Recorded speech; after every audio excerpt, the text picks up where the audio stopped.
Hi, I'm Bill Walton, founder of creatingyourbest.com and author of Creating Your Best Life, which is now an Amazon International bestseller. Thank you for all for going out and purchasing it. I want to welcome you here to our home here in the Caribbean in beautiful Puerto Rico, where we live.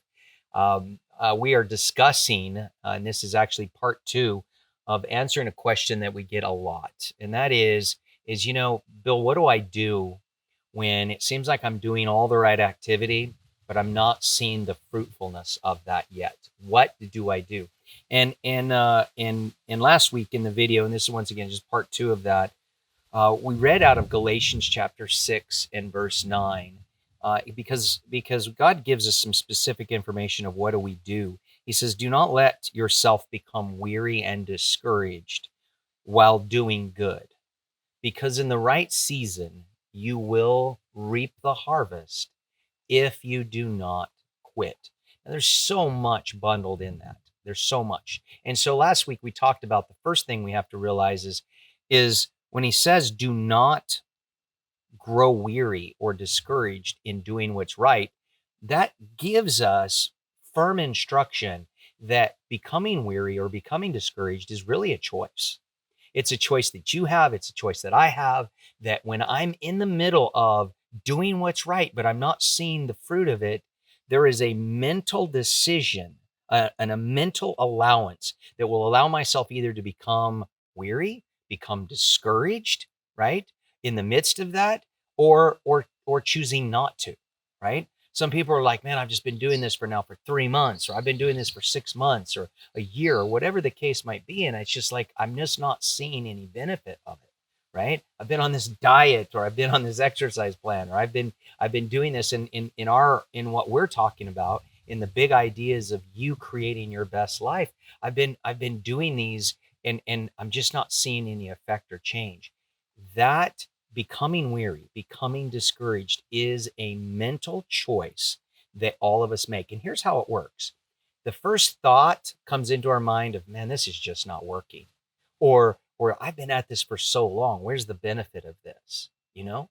That those first thoughts are the seedlings, if you will, the seeds that come in that first begin to form then in your heart and in your mind the idea of becoming weary in doing what's right and becoming discouraged in doing what's right. And it's in that moment, all right, it's in that moment that Second Corinthians says that in chapter 10, it says that you have to take those thoughts captive to what God says. All right. And what is God saying? God is promising you, do not allow yourself to become weary and discouraged in doing the right things, because in the right season, in due season, you will harvest if you do not quit.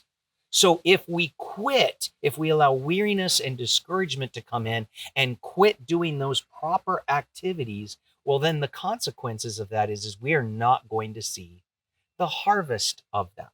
Okay. And that right there, that choice and decision to keep on that path is a requirement for you creating your best life.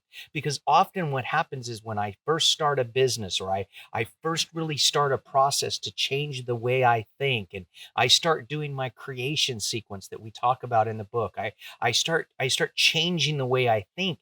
Well, guess what? Obstacles are going to come. We are going to face the giants in the land. And I have to come to a point in my mind, I have got to stop those initial thoughts, and I have to take them captive to what does God say? And what God says, he tells you, he promises you, keep doing those right behaviors, because harvest time will come as long as you don't quit.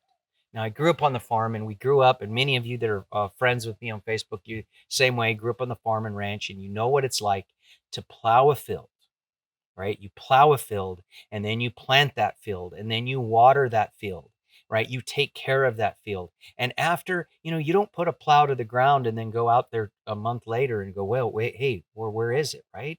Where's the harvest? I'm ready for that sweet corn right now, right? But that's what we do often when we make life changes, is we go out the next month or the next 2 months, and I'm expecting the harvest of it. We have to understand that these significant changes of creating your best life are patterns of getting my thinking correct, getting my words correct, and beginning to go down a different path of correction. Many of you that are listening to this, you've allowed negative thoughts and fear to reign in your heart and in your mind for years, and these patterns, and you're now just starting to learn through creating your best life. You're learning how do I take those thoughts into captivity and to begin to create my best life other ways.